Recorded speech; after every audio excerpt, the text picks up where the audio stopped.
พ่อพี่น้องหลังจากมาจากเคมซีวันแรกก็ได้มาเข้ามาในบ้านจากบ้านเพียงแหละเดี๋ยวจะขึ้นไปถามมันอยู่เรื่องเรือนผู้สาวอะไรเนาะสิ่งที่พ่อใหญ่ก่อนปรารถนาพ่อพี่น้องตอนนี้กันไปมาเอาเทือนไปเลยรถบ้านแหละก็จอดไว้ในนี้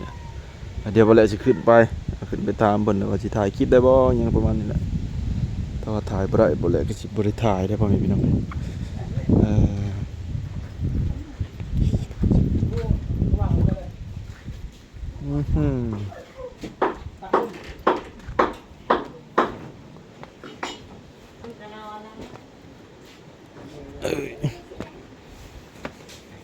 สบายดีบรรส่วนโอ้เห็ดพี่ช้างนะเห็ดพี่ช้างนะเห็ดพี่ช้างสวิงวางไปซื้อเมื่อกี้เนาะไปเบิ่งเขานี่แหละผูกจนเปียกบดลงไปน้ำบ่ได้ไปป่ะจ๊ะบ่ได้ไปสอนป่ะสบายดีสบายดีโดยสบายดีเด้อน้องละโดยผู้สาวเนาะขออนุญาตถ่ายคลิปไปก็ได้แล้วเนาะถ่ายคลิปโอลมกันซื่อๆเนาะโอเคสบายดีสบายดีเลยสบายดีน้องละสบายดีเยี่ยมยามเนาะเนาะแมนเยี่ยมยามถามข่าวทักทายมาแต่ไกลผู้ใดผู้ไทยนี่ก็ได้มาแต่เมืองเซโนพุ่นน่ะมีผู้หนึ่งมานำหน่อยเนาะแมนมานำคนยังอยู่เพื่อนพุ่นอาเซียใหญ่ละอันเฒ่าแก่ใหญ่จ่ายบ่อั้นตังแต่ว่าสิปลุกระดมน้องนงไว้เลยลูกหลานเนี่ยอาเซียเพิ่นสิมานำหลังนะถามมาเบียร์แก๊สเท่าไรบางทีตูมในคุยแล้วเงี้ยแล้วกันคุยไทยแล้วเมืองไทยเพิ่นมาลิ้นนี่ก็ได้บ่น้องล่ะแล้วถามก่อนพี่บ่ต้องถามผมคอยเว้าเองดอกกันเจ้าบอกเป็นภาษาลาวนั่นได้ FC เพิ่นบ่เข้าใจเพิ่นบอกก็มีลาวแน่ก็มีอันนั้นแน่ปนแหละเล็กๆน้อยๆนั่นแหละพอมันก็ปนกันมันลบบ่ทันเด้เป็นยังโสดเนาะโสดแล้วเป็นจักปีฮะเป็นจักปี15 ปีปีหน้าได้ย่านอยู่ย่าน16ย่าน16บ่ได้ย่านบ่แม่นย่านลูกปืนลูกกระสุนบ่แม่นย่านแต่16ปีย่านอีกแฮงย่าน17 ปีขึ้นไปก็เลยย่านไปเรื่อยๆบัดนี้ไอ้หมันเห็นคนตลกโหยพี่น้องเว้ยเฮฮาตลอดได้ไอ้หมันได้แม่นก็ใครก็ฟังคนไห้ตัวหัวดีกว่าไห้เด้ให้เลือกเอายิ้มกับยิงแควเช้าตัวไหนเลือกบนช่องยาวมันก็รูปทึ่นเลยเว้ยไปเมื่อกี้นี่ก็เห็นเพิ่นไปสอนเนาะตอนนี้เอาสอนเนียวแล้วก็แมงละง่ำแล้วก็แมงอันนั้นแมงอี้มันมีแมงละง่ำมันตัวน้อยมันสั้นๆมันจะตัวยาวๆมันเป็นกันแมงอี้แมงง่วงอี้น่ะมันมีหลายอย่างไปบ่จ้ะน้องบ่ได้ไปบ่ได้ไปรู้ว่าซื้อยังจังซื้อตื้อเสาตื้อเสาตื้อล้านพันกูตื้อเสาตื้อนามสกุลตำตึกอันนี้ประกอบส่วนซื้อจริงกับบ่ได้จักเพิ่นบ่ได้ดอกเป็นเฮียนฮอดห้องได้เลยเป็นเฮียนอยู่บ่ดูว่าเฮียนน้องได้น้องล่ะผู้เรียนบ่เคยโหลปอนเท่าม.2ม.2เรียนม.2แม่นแล้วนี่ฮอดแต่ม.2บ่นี่แม่น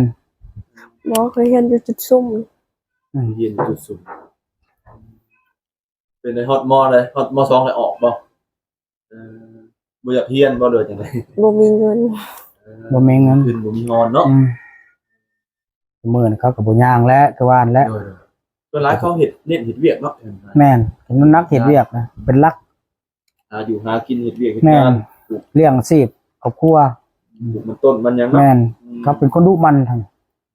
ดุมันก็ยันเพี้ยน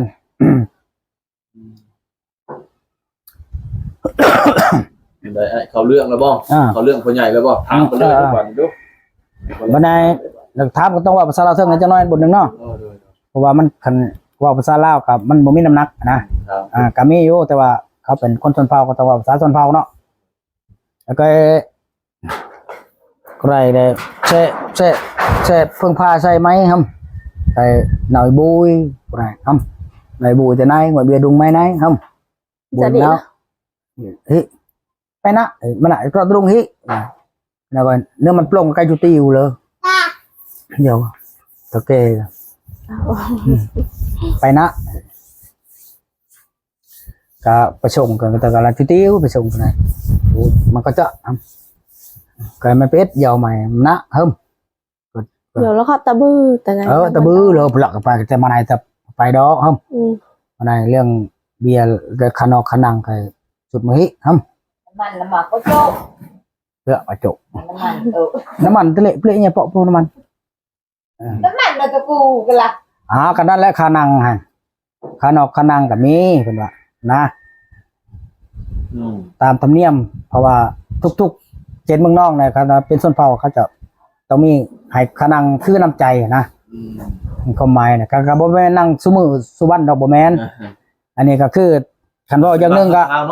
เจ้าข้าวนะก็ทักทายเขาก็บ่แม่นว่าสิมีรายได้นะความหมายเขาก็เป็นคนทุกข์ง่ายกับเป็นคนทุกข์จนนะก็ เป็นทุกอย่าง ทุกข์ง่ายจะได้จะว่าทุกข์ง่ายหามื้อนี้กินมื้อนี้แล้วเด้ซาข่อยว่า เบิดเลย คนอื่นเขาว่าทุกข์ยากโอ้เจ้าใครอยู่ว่าทุกข์ยากข่อยเด้ทุกข์ง่ายเป็นได้จังว่าทุกข์ง่ายอ้าวหามื้อนี้ก็กินเดี๋ยวนี้เลย